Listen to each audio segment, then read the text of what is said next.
10, 9, 8, 7, 6, 5, 4, 3, 2, 1. Great moments are born from great opportunity. Welcome to the 1973 podcast. We're live at Lake Placid with Emily and Kennedy. Oh yeah. Ladies and gentlemen, boys and girls, children of all ages, I'm coming to you from the inside of a semi-truck. That's a convoy. tropical Herb Brooks Arena in beautiful Lake Placid, New York, for your 1973 podcast. Let's go, people. So, fellas, we're going to talk a lot of stuff this week. I don't know how much time I got before they kick me out of this rink. Hopefully we can have some fun while I'm on location in a balmy Lake Placid. So, Edward, you know how we do it. One watch. Everybody knows the rules this week. Now we do. Hey there, podcast fans. Are you ready to show off your love for the 1973 podcast? We get over 20 different designs of t-shirts and hoodies that capture the essence of classic stuff. Whether you're a fan of the show or just love that retro feel, we've got something for everyone. From your bold prints to subtle nuts, your favorite personalities, each piece is made with top-notch quality. Top-notch. The timeless style that you crave. Perfect for lounging at home and making a statement out and about. And don't wait, our collection is flying off the shelves fast, and you can say, don't be cheap, buy a shirt. Visit us now at bonfire.com and grab your favorites before they're gone. And check us out at the 1973 t-shirt store on the YouTube link. Just click the link below. All right, Soul Man. All right, so this week's pick was mine for movie of the week, and I picked the movie, I believe 1986, the movie Soul Man, C. Thomas Howell. And let me just say, I'm going to start off. My pick was pretty bad. This movie did not hold up at all. I was talking to the fellas before we came on, and this movie does not hold up at all. I don't know what the hell they were shooting for. A comedy, a little bit of drama. They threw James Earl Jones in there. There was no good jokes. None. I was trying to see at some point in the movie if I was going to laugh at all. And there might have been one chuckle here or there, but I can't remember what it was because it wasn't that standout. Man, it was so bad. The apartment scene when they're trying to do the Three's Company, like there's a dilemma and we're trying to figure out who this kid is. And how is it that nobody can tell that when C. Thomas Howell is black, that it's him? I don't understand how that. Now, was that his hair that he permed, or was that a wig? That was never disclosed. And then when they had the trial, he just shows up as C. Thomas Howell. Like, those tannin pills just went away that quick. Tannin pills? I don't know. So I'm sure you guys can add a little bit more than me, but my score for this movie was, and this is generous, 5-1. All right, let's go. Ed, take it from here.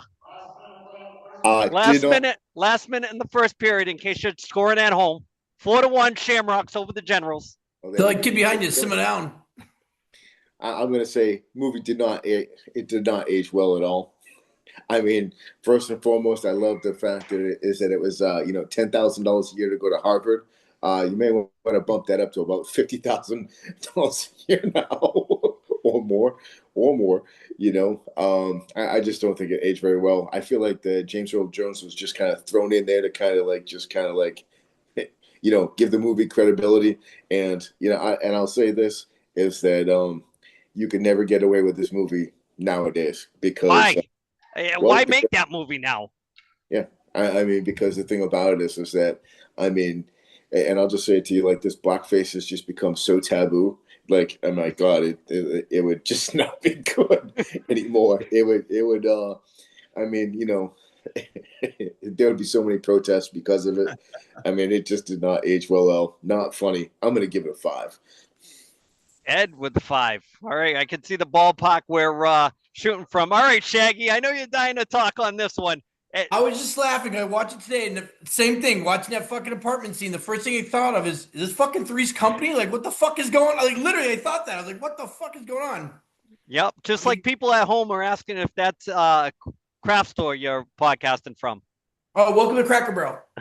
Figure out how to blur it out. Yeah, no, you guys hit on everything. Like Ed said, 17,000 a year for Harvard. I looked up for shits and giggles. Right now it's about 121,000 a year for Harvard. Wow. I'm like, oh, that's a little different now. But yeah, this movie's horrible. Yeah, like I don't even know where to start. Like even like just like the Kareem Abdul fucking Ali. I'm like, I don't think you're allowed to like just throw that out there. Like this kind of, kind of might offend people. And like you said, like the whole like how they not know he's black. I'm like, it's like Clark Kent. They took his glasses off. Like who the fuck's that? Right. What the fuck just happened? Where'd he go? Yeah. And your thoughts on Radon Chong? Oh man, Saw that. not a fan. Not a fan. No. I still remember the Tales from the Crypt episode. I'm like, oh, she got topless. Not a fan. Wasn't impressed. Wasn't impressed. Not even half a No. point? No. Okay. I think her dad Tommy's cuter. Attaboy. I'll give it a 5.2 just to be different. Oh, nice. All right. I can see we're going to be spot on with this one. Scotty, what do you got? First off, I was like, maybe I don't come on this podcast. I think this movie's going to get me canceled. I got a job, boys. It's going to get me in trouble. But then I thought, yeah, and it's same thing with you. It's like all of a sudden, he takes pills, but his hair goes afro. And you have the best comedic actor being Leslie Nielsen, and you do nothing with him. You play a straight man. Yeah, it's like, oh my God. And you had Julia Louis-Dreyfus. I saw her pop up. I didn't remember her from the first time I saw this way the hell back all that time ago. Who side note, Scotty, doesn't recognize him with the glasses on. Yeah, exactly. The whole Clark Kent, absolutely. Yeah, it's a bad movie in every aspect of a bad movie can be. And I even think giving 5 is generous. But I did hear Trump endorse this movie when he said, this is what I mean. The blacks like me, right? And it happened to be this guy. Now you're going to get in trouble now. So I'm going to go 4-2. Ooh, 4-2. I like it. All right. The youngest member of the podcast, Brad, take it away. I know you're good for some stuff here, Brad. Bro, I tried. I tried to watch it. I tried to like it. I tried to laugh and look at it through a lens of when the movie was made. And I was like, even back then, I don't know if this would have gotten by. Like, I don't know who allowed it. It did well in the movies, though. I will say that. I remember as a kid, I'm like, how the fuck did I used to like this? This is horrible. Yeah. So, first of all, I forgot what the movie watch was for the week. So I Googled racist blackface movie from the 80s. And Soul Man is like the only thing that came up. And then when I was watching it on Prime, it says it's rated PG-13 for violence, language, smoking, blackface. Like it's literally in the warning for the rating. I was like, okay. And then the movie starts and I'm like, this is so bad. Like I can't believe this was passed off as a movie. And like I thought it was really just gonna be like a buddy blackface Van Wilder college film, like blackface Animal House. And then at the end, where like the movie should have just ended with blackface, it got all sentimental where he learned a lesson and then had to win the love of his life back through male chivalry. I don't know, man. I feel like it would have been a much more it still would have been offensive, but I think it would have been a much funnier version of being offensive if they would have cut all the mushy stuff out in the trial at the end. But man, so what was the lowest score? I don't want to overshoot it. So the I lowest said score was 4-2. 4-2 from 4-2? Scotty. Okay, solid 4. I can't. I tried. Great watch just for like the fun of the show. Like these are the type of movies I live for when we watch them, and they're just so awesomely bad that nobody expects like a good rating. So that I think it is a fun watch. But yeah, solid 4. Yeah, I that literally was had to pause it and go do something else and be like, okay, I'll go back to it now. Like I literally couldn't watch the whole thing at once. Yeah, it was tough. yeah, it was one of those things that I thought that there was a couple of movies like this that I wanted to pick for the podcast on my choice, that just for the benefit of the show and talking points and going back with a 2026 lens. So Yeah. now Well, I'll just say it like this: I feel like I think you set the our podcast back 40 years by having to watch. you think that. so? Yeah. No, come on. Nah. Do you see where I am right now? Do you think I'm setting the podcast back at all, being here doing this? No. No, I think you're balancing the podcast out. To be honest with you, by being All right. But the funniest line was James Earl Jones going, "Well, I guess you now know what it's like to be black." Yeah. That's okay. You just got it all in kind of a couple moments. Not to drag this out longer, but every scene with James Earl Jones almost seemed like he said, "Hey, listen, put me in a room with the only other person I need to interact with, because I am not interacting with any of this other cast." It's like the Sandlot. Right. Yep, pretty much. Bro, like but there were so many famous people in that movie. I was Right. like, there's no way your agents got together and said, "Hey, Julia Louis-Dreyfus, you're a budding star. You're just starting out. Please do this movie. It'll be great for you." There's no way that conversation took place. it's Did C. great. Thomas Howell just knock out the CSI guy? Yeah, right. Now we're going to the voice of reason on the show, the true north, the compass, the Gordon Soley, the professor. Thomas, it's your pick too this week. That's why I ended with you. So bring a little culture to this review. This sucked. This was bad. I remember watching this when I was a younger, like high school kid, not thinking it was too bad. This time trying to watch it, I think I actually fell asleep in the last like half hour of it. It was so bad. And I never fall asleep watching movies. But the thing that surprised me watching it is how many people that were starring in it ended up being in like sitcoms. You had like or even appeared on sitcoms. Like even James Earl Jones was on Big Bang Theory. Leslie Nielsen was on, I think, Golden Girls. Melora Hardin, who I forgot was in this movie, was on The Office for a lot of years. Julie Louis-Dreyfus, and they even had the father from Alf was in, which I forgot, Max Wright. But and C. Thomas Howell played a serial killer on Criminal Minds. But I just thought it was terrible. I don't know if James Earl Jones owed somebody money to force him to do this movie or what, or if go to the conspiracy guy, was this his initiation into but it was bad, and I thought I was going to have the lowest score on here. I'm not. I'm going with a 4.6, and I think that's being pretty generous. Okay, so before we get your movie pick, Thomas, Soul Man, one watch, everybody knows the review. Score is 4.7. 4.7. Bradford, you want to step in with your comparison to IMDb? IMDb's 5.3. All right. We did him a favor.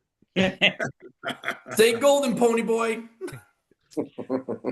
So I know everybody's in suspense due to the text message trend. What is it this week, Thomas? What is one watch homework? I'm throwing a curveball. I'm not going that way. That was look at this hand and don't look at this hand. I'm going fucking give my pick for this shit. I'm going with the 2000 movie Snatch. Oh, all right. Okay. All right. Jason Statham, Brad Pitt. Oh, yeah. Directed by Guy Ritchie. Yep. Vinnie Jones, Benicio del Toro.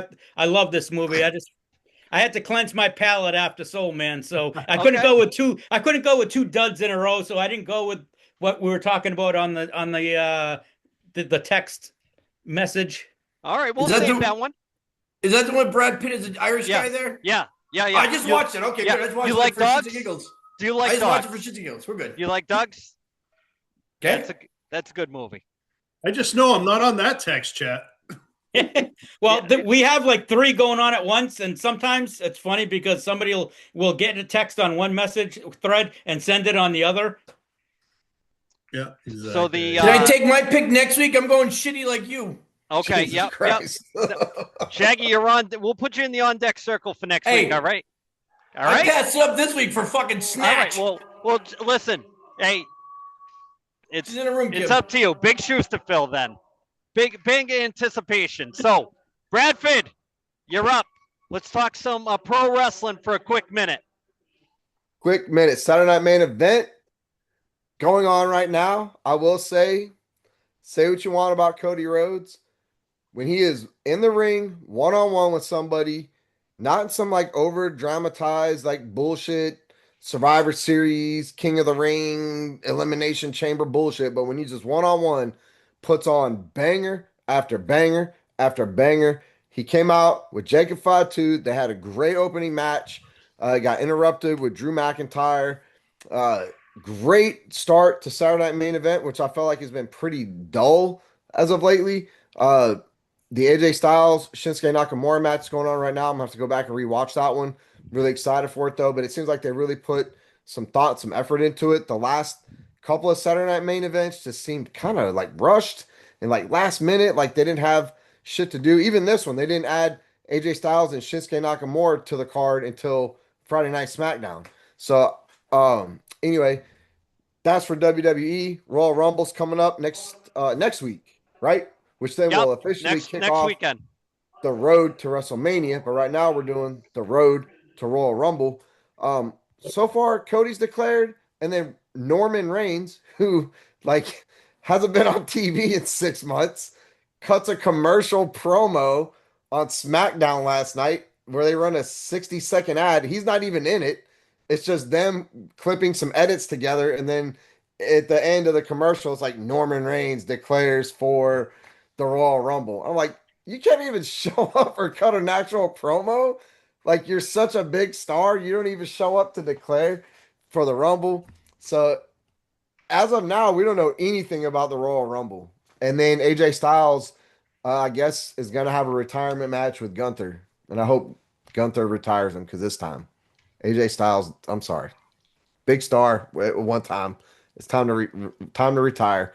And then the other big news is Phantom shared it in the group chat there that I guess WWE used a picture of Dominic Mysterio from the AAA match, and they used AI to create the image, and it put an AEW championship belt on him. And I'll come on, man, like that's amateur work. Watching Soul Man is not amateur work though, bro. That's what this. Hey, first of all, that's what the 1 hour or no, not the movie review. That's what it's for.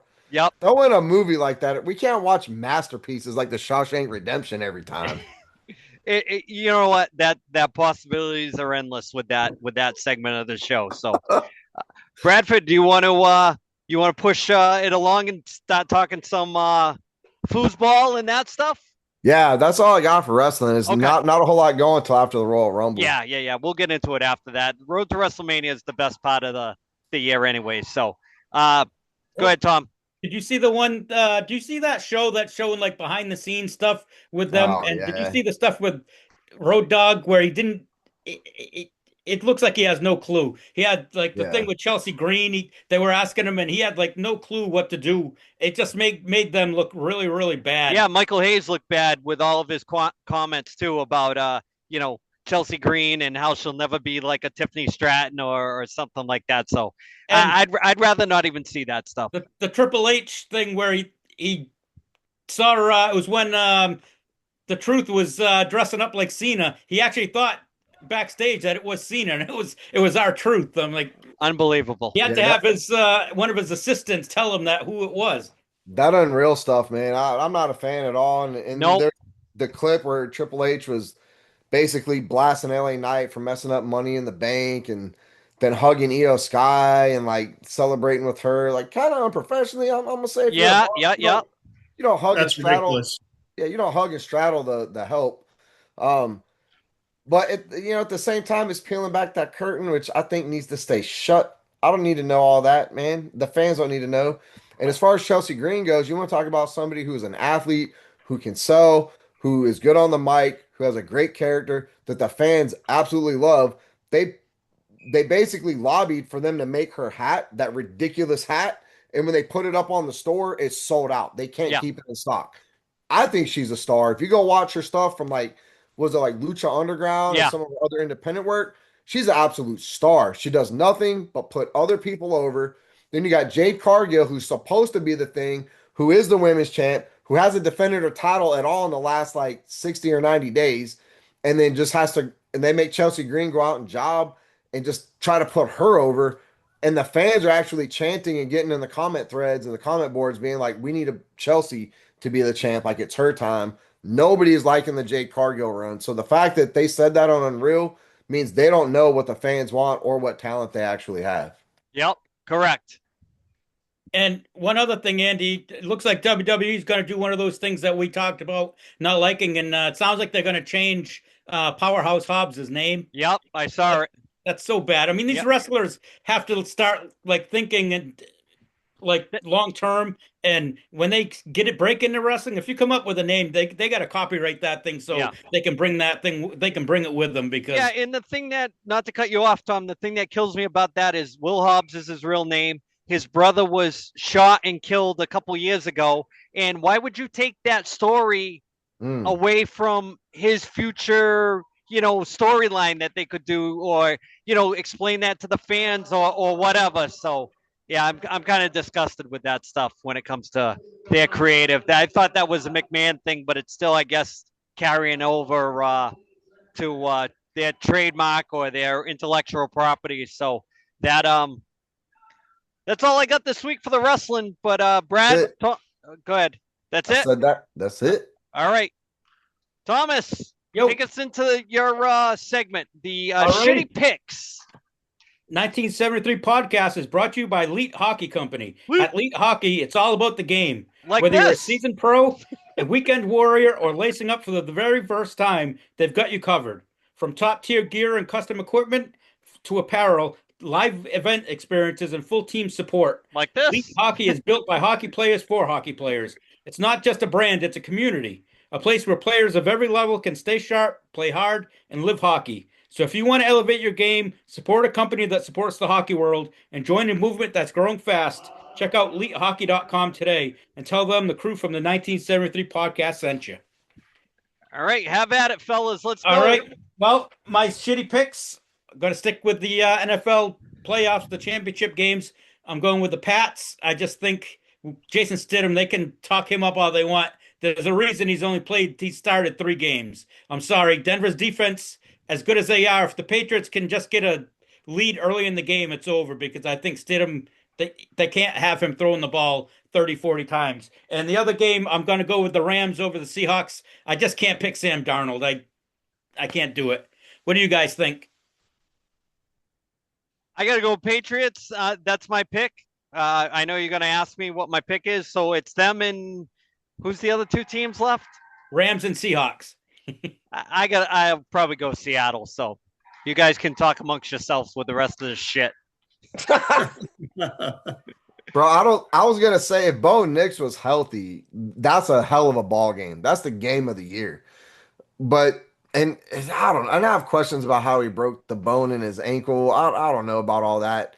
I think it was probably a stress fracture, something leading up, and then that was the final injury. He took the knee and got hit, and but so I don't think that was the exact time a place. I think it probably led up to, but I think I called the Patriots at like the beginning of the season. When Drake May started balling out by like week 3 or 4, I was like, this dude, they got a team. They definitely have all the pieces in place. As far as the NFC side, man, Seattle's defense is too good. I don't care. They have Sam Darnold, who, for all intents and purposes, like we want him to suck because who drafted him? The Jets, right? And then he went to Carolina and then Minnesota. Yep. I don't know the path because he bounced around so many times. It's like we want him to suck. He doesn't suck. They the NFL is a quarterback development problem. So these quarterbacks get drafted by shitty teams like the Raiders, the Browns, and the Jets. They bounce around 3 or 4 times, i.e., Baker Mayfield. They finally get somewhere where they get developed. They get into a coach and a coordinator that understands their game and builds a game around them. They give them some weapons. They give them a strong defense, and you got a Super Bowl winning team. I think that Seattle defense is too good, though. I think Seattle wins the Super Bowl. Ed? Oh, I'm gonna pick the Patriots, and I think I'm gonna go with Seattle. But I will tell you this, that I don't know, there's something about the Rams though. There's something special that's there. Let me tell you, they are a complete team. Seattle's defense they are bad dudes on that defense. The thing that makes me the most nervous about LA is the fact is that they can beat you running the ball. They can beat you spreading you out, and they also have a really solid defense. To circle back to Brad's comment about the quarterback situation, now that everybody's going to be playing for 7 and 8 years in college football, nobody should have a developmental problem coming out of college anymore. Come on, man. That's true. They'll play college football for 8 years. Come on. That's a bit ridiculous. And only get a 4-year degree out of it. Well, 30-year rookies. Yeah. Right. We had those, but they went off, back in the day. But they went off and they played baseball for 4 or 5 years before they came back to play college football. As far as the Patriots and Denver game, I don't know. As far as the skill positions, I do believe that Denver, edges out. If you look at the herd graphic, that they edge out the skill players 6-4, Denver to the Patriots.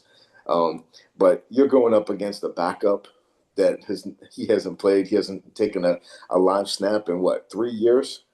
If he was that good, he would have stayed at the Raiders and did something there. Granted, they are the world's biggest dumpster fire. Compared to everybody else.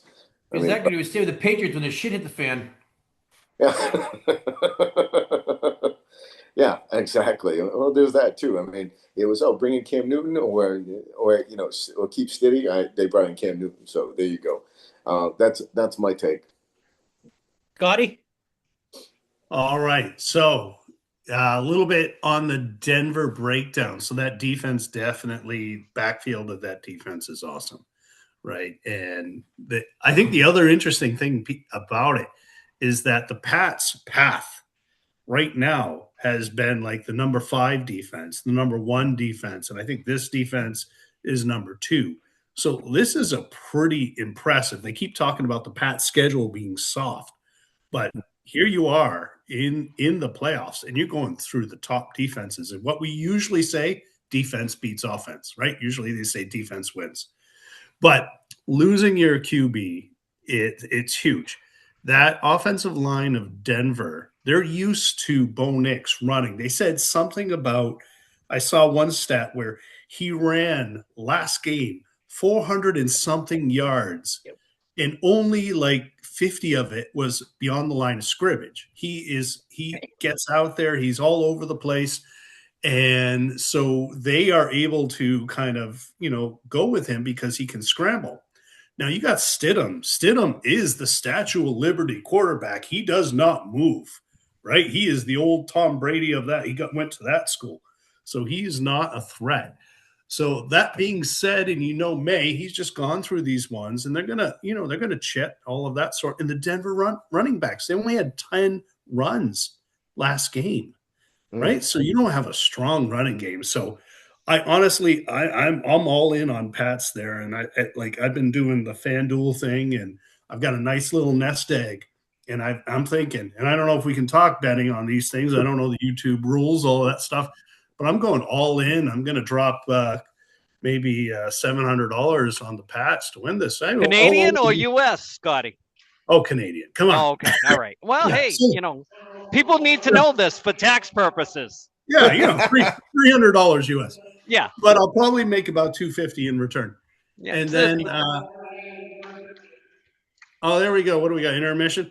No, the score is 7-2. It's like I said, it's a big blowout. I also have that. I have that number in the championship pool for the NFC as well. I think 7-2. No, I picked 49ers, and Seattle completely surprised me with that defense. Honestly, I haven't paid too much to NFC, so I got a little egg on the face on that one. I do like the Rams. I think they're more explosive, and I can't trust, the Ghost Whisperer, Sam Darnold, so I am going LA Rams there. So let's talk about some of the coaching changes. I think just today, Mike McCarthy got didn't get to talk. Shaggy didn't get to talk. Oh, I'm sorry, Shaggy. Yeah. That's all right. No worries. I was saying I'm going to go Thanks, with Ed. two more balanced teams, the Pats and the Rams. Seattle's defense does scary, but I've pictured that like the Ravens back in the day. Like, can Sam Darnold just not screw it up? Like, that's your one job is to not screw it up. That's all you got to do. Don't throw interceptions. Don't fumble the ball. Let your defense take over. But hi, buddy. But yeah, so I'm gonna go Pats and Rams just because they're more balanced in between with great defenses and great and a decent offense. Yeah, that's all. Go ahead. Brad, you want to take it from here? Seeing you've been waiting to talk. I already gave my piece about it. Okay. Way to pay attention, Andy. Well, I'm watching shit. So what do we think of Mike McCarthy going to Pittsburgh? It's hilarious. Reunited with Aaron Rodgers. Didn't Aaron Rodgers get him fired, though, I thought? Yeah, And that now was they're the back. rumor. How does Mike McCarthy keep getting jobs, though? Like, he won one Super Bowl. Did he do something else? Your past few coaches. Did he do something else? Because I'm like, I don't. He's a Pittsburgh boy. He's a hometown boy. So Yeah, I don't see his resumes that all that impressive. Like I think you're better off with Mike Tomlin than Mike McCarthy. Like, Yeah, Maybe it's like Cleveland. Nobody else wanted it. doesn't make any sense. Tom's taking a leave of absence this year. Yeah. Scotty, what do you think? Similar. You've got somebody who always got you 9-8, and now you got somebody who's going to get you 8-9. Right? Right. Yeah, exactly. Yeah, nothing impressive there. You've got, and honestly, they got to walk away from Rodgers as well. It's rebuild time, right? Stop the mediocre. I just remember all those years of the Bruins, right, where we were always in the playoffs, and we always got like the 20-something pick. And yeah, we had 29 years of being straight in the playoffs, but you never had anybody really interesting to add. Pittsburgh needs to stop this mediocrity. Ed? I'm just gonna say I think he's gonna be a bridge coach. I think he's just gonna come in for a few years until they can get everything solidified. I think that Rodgers will be there next year. I think just to be that bridge quarterback. I think that the Steelers to piggyback on what Scotty said. Yeah, they're a lot like the Bruins. Always make it the playoffs for 1 or 2 years. One game. And but the one thing about the Steelers is that they still don't have more shots on goal that the Bruins did back in those days. Okay, so I don't know. I think that Tomlin stepped down because I think he's got other issues going on. That I saw the story for a brief moment in time, but then it gets squashed really quick. So is he on OnlyFans with Sharon Moore or what? Yeah, I believe that the two of them are on the same wavelength. I think. Jackie, what do you think? I'd say the same thing. Like, I think it's just a bridge. Like, Rodgers there one more year because I don't think this class of QBs this year for drafts is that great. But the next year is gonna be better. So I have a feeling it's gonna be one more year and then go get somebody. So, what do you think of Baltimore getting Jesse Minter? I don't really know too much about him. I do. He's a Michigan man. Oh, geez, guaranteed they're gonna suck then. I mean, Seattle's in the fucking NFC Championship. That's a Michigan man. True. So he worked under him. Brad, what do you think? Jesse Minter. Is that who Baltimore hired for their coach? Yeah. I didn't see that headline. I don't even know who that is. He was a Chargers DC. Oh. That's an okay hire. I mean, that Baltimore's historically been like a defensive minded football team. So I hope he gets a good offensive coordinator to kind of help run that stuff. So I mean, it's no Mike McCarthy. yeah, he's no Mike McCarthy, right? True. He's no Philip Rivers. Philip Rivers interviewed today for one of the jobs. I forgot who it was, but Buffalo. oh, yeah, Buffalo. Buffalo. That's it. Yep. Scotty, what do you think, Jesse Minter? Can we? Are we going to the Buffalo? Are we going Buffalo? Let's go. Well, let's go. Because I don't know. Yeah, I have no idea about that. That press conference. Oh, yes. That was awesome. Like, that was a dumpster fire. The New York Jets are saying, thank God somebody's worse than us from an organizational perspective in the AFC East. Like, that owner kept jumping in, throwing Keon Coleman under the bus. Yes, that kid has definitely underperformed. But holy crap, we fired a coach. Was it because of the loss to the Denver? Yes. Did we lose to Denver? No. Like, this was garbage. It was horrible, and it was hilarious. Absolutely, the comedy value in that press conference. If you haven't heard it yet, go back, watch it.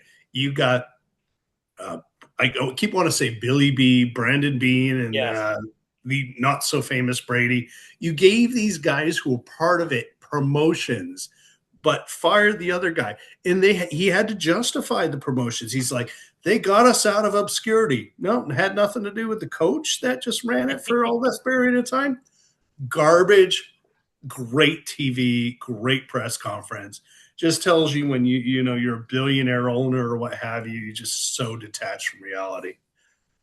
Yeah, and I loved when he said something like Bean didn't want to take Coleman, and then they have video of him actually saying like, "Oh, we're Praising going to him. take him. They can't. I don't care what they offer me. He's our guy." I was like, Yeah. so horrible. Yeah. I'm hoping they shit the bed the way they did McDermott. McDermott, I can't believe he didn't get a head coaching job right after that. Like, yep, we'll take you right now. Yeah, some of these teams probably wish they waited a little bit instead of getting some of these like the Titans. I mean, I don't mind Robert Sella, but no, he's good. He's okay, but retread. They're all retreads. Yeah, it is. Well, I mean, the biggest problem with your Tennessee Titans is your fucking owner. Yeah, they got to get rid of the. That's why Vrabel kind of left. Was he and the owner didn't get along? And get rid of AC Green. Get rid of AC Green. Get rid of Derrick Henry. Now you're losing. Oh, it's your fault. Yeah, and that's Vrabel. To me, Vrabel and Seller are like the same type of personalities, where they're like really rah guys. And to me, I don't know if she's trying to correct her mistake with hiring this guy or what, but I don't know. I think there's so many problems on Tennessee right now. I don't think he's in a bad situation for a couple of years. It all stems from the top. Yeah. Andy, are you alive? Yes. No, I didn't know if you guys were done talking. No. I didn't know if you froze or if you had the Mitch McConnell going on. No, for a I second. just saw this game was getting out of hand, and some kid just took a big run at another one with like 30 seconds left. So Andy talks football like me and Ed talk wrestling. I was entertained. I cannot lie. Kid fights will always make me giggle a little bit. You get a chubby. I wouldn't say that. I mean, I don't know if you can say that. Yeah, I don't know. Yeah. Come on. That was still cleaner than anything he said in freaking Soul Man. That is true. Good point. So, Good point. Thomas, you want to bring this into the world of weird with our friend from the South? Not Ed, the other one. Let me grab the promo piece here. I got it somewhere. Yep. All right, here we go. Yep. Here, the tinfoil lead-in today is the episode of the 1973 podcast is brought to you by RC Custom Cards. Do you collect cards? Do you want something truly unique in your hands? RC Custom Cards turns ordinary cards into extraordinary, custom-designed trading cards created just for you. Whether you're celebrating a milestone, honoring a team or friend, or building a one-of-a-kind collection, RC Custom Cards crafts premium personalized cards built to impress. Great quality, great design, and 100% custom. Made for collectors, fans, and anyone who wants something special. Ready to elevate your collection? Head to rccustomcards.com and see what you can create. Tell them you heard it on the 1973 podcast. Back to you, Brad. Brad, do you Today's like something truly unique in your hands? yes. Is The it really squishier, the unique? better. Where's this going? Did we just turn our podcast to like an OF? Well, Yeah, we can make money with that. The- um, Not this allegedly. group. Yeah, not this group. Allegedly. Um, so tinfoil hat is something that keeps popping up in my Instagram feed for some reason, and Andy, I think you're gonna like it. Lady This whole like boys. this. What's that? Lady boys. Lady boys. Nah, not chicks with dicks. Tartaria is a big topic right now because I don't know why it pops up every 6 months or so, it becomes a hot topic. And right now it's this Parthenon in Nashville, Tennessee. I've been there, I've seen it. It's a majestic Yeah. building. It's an exact replica of the fucking Parthenon in Greece, from ancient Greece. So allegedly this thing was built in 1897 out of like paper, wood, and mud for a World's Fair, which we've talked about World's Fairs and their connection to Tartaria. And then it was so popular for some reason that the city of Nashville in the 1900s decided, hey, we're just gonna like build an actual one. So they did, like for no reason. I don't know. That's weird, right? So anyway, the thing that gets people caught up in these whole Tartaria, like ancient structures, and if you go to any like state capitol, we did like the New York City subways on the show a while back, or like a lot of buildings and monuments in Washington, D.C. The thing that gets people like hemmed up on it is like there's no pictures of the actual construction. They'll have photos like of this Parthenon where it honestly it kind of looks like AI. It's like a half-built Parthenon with a bunch of scaffolding around it. But and even with the subway photos I showed you guys when we did that as a conspiracy theory, there was like a bunch of photos of like a hole in in the roads in the floor, and then like one grizzly dude like pushing a wheelbarrow. But like, there's no actual evidence of these things being built, and like, why not though? I don't understand that. Um, but anyway, so this is what gets people caught up in that. There's no real evidence of it being built. It was like it's almost as if it was just there, and we stumbled upon it. And the whole thing with Tartaria and these ancient buildings is that they were already here in America when we got here. It wasn't like they built these for a World Fair and was like, oh, it's such a popular building. Let's build it out of cement and marble and make it last forever. Uh, that in itself is to me is a hard sell. Like, why do they need a Parthenon in the middle of Nashville, Tennessee in the 1900s? Like, I don't get the connection to that. So anyway, really weird, kind of hard to believe, kind of not so hard to believe if you really think about it. But that's today's tinfoil hat. This week's tinfoil hat. Oh, I'll real say that statue in the Parthenon in Nashville is pretty amazing. I can't believe that thing's in there. It's huge. Yeah, that's what she said. also true, Brad. And don't go to the New York State Capitol. Albany's a dump. I don't know. The thing that is kind of interesting when you get to tinfoil hat stuff is you're bombarded with so much stuff on social media if you're into that stuff. And I try to sift through the AI stuff, but these theories of how old the country actually is and the resets, that's the key, is the resets. It's like that 100-year roll, that everything kind of, people age out and they pass away. So you take those memories with you, and then they can kind of reset it to the narrative of the people that are in charge. And I think all these buildings that are elaborate, that were supposedly built in a very small, short amount of time with technology that we didn't have then, but they can do more then than now. Like, just to fix a bridge in your town will take 3 years, and it just goes over a little river or whatever that one car travels over. But they built the Empire State Building in what, a year and a half? It just, I don't know. It just blows my mind when these theories pop up about, like mud floods. And if you look at windows on these older buildings, how there's a sub floor under it with grand, peaked windows in there. So I'm all in. I think that there's more to the story with everything. Go ahead, Brad. The Empire State Building took a year and 45 days to build. There you go. Can you imagine them building that same building now? No. It would not be a year and 45 days. Why those jobs take so long? You Yeah. know why. But also, fun fact, the Empire State Building was hit by an airplane in the 1940s, and it did not topple to the ground. It was Just a want little to throw, one. just Wasn't want a to throw little that. one? That doesn't. Like- It was an airplane. Just want to throw it out. It was an itty bitty. Is No, it the I one? want to throw it out there. It was hit by an airplane. It did not come crashing down. They're not Brad, that is- big in the 40s.